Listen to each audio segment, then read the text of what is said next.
તારીખ 14 સપ્ટેમ્બરથી 20 સપ્ટેમ્બર સુધીના સપ્તાહને સેવા સપ્તાહ નામ આપવામાં આવ્યું છે અને એ રીતે સેવાકીય પ્રવૃત્તિ કરીને ભારતીય જનતા પક્ષના તમામ કાર્યકરો આની ઉજવણી કરી રહ્યા છે. સફાઈ અભિયાન, પછી વૃક્ષારોપણ, પ્લાસ્ટિક મુક્ત ભારત, આજે અહીંયા ડભોઈ ખાતે જે રીતે યુવા મોરચા દ્વારા રક્તદાન શિબિર રાખવામાં આવી છે, ભારતના તમામ નાના મોટા સેન્ટરો પર યુવા મોરચા દ્વારા રક્તદાન શિબિરો રાખવામાં આવી છે. સાથે સાથે પ્રધાનમંત્રી સુરક્ષા યોજના હેઠળ વીમા કવચ લોકોને આપવા માટેનું પણ એક આયોજન ભારતીય જનતા પક્ષ દ્વારા કરવામાં આવ્યું છે, જેના ભાગરૂપ ડભોઈ નગરમાં 5000 ઉપરાંત લોકોને વીમા કવચની સુરક્ષા આપવામાં આવશે અને ડભોઈ તાલુકામાં લગભગ 10,000થી વધુ લોકોને આ વીમા સુરક્ષા કવચ હેઠળ આવરી લેવામાં આવશે.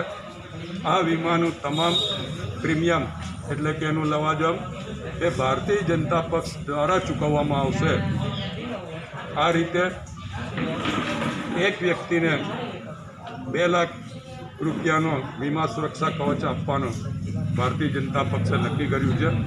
આમ ડભોઈ નગર અને ડભોઈ તાલુકા થઈને લગભગ 15,000 કરતાં વધુ લોકોને આ વીમા સુરક્ષા કવચ હેઠળ આવરી લેવામાં આવશે.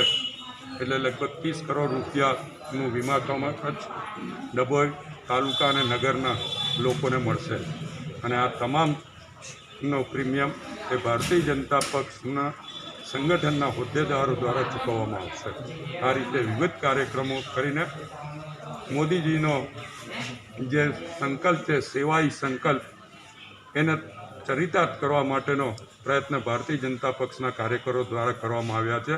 એને જ અનુરૂપ આજે ડભોઈમાં સવારે આદિવાસી છાત્રાલય ખાતે વૃક્ષારોપણ, ત્યાર પછી રેફરલ હોસ્પિટલ ખાતે દર્દીઓને ફ્રૂટ વિતરણ અને અહીંયા આગળ બ્લડ ડોનેશન કેમ્પ અને હવે વીમા સુરક્ષા કવચ એમ કરીને અલગ અલગ કાર્યક્રમો દ્વારા સેવા સપ્તાહની ઉજવણી કરવામાં આવી.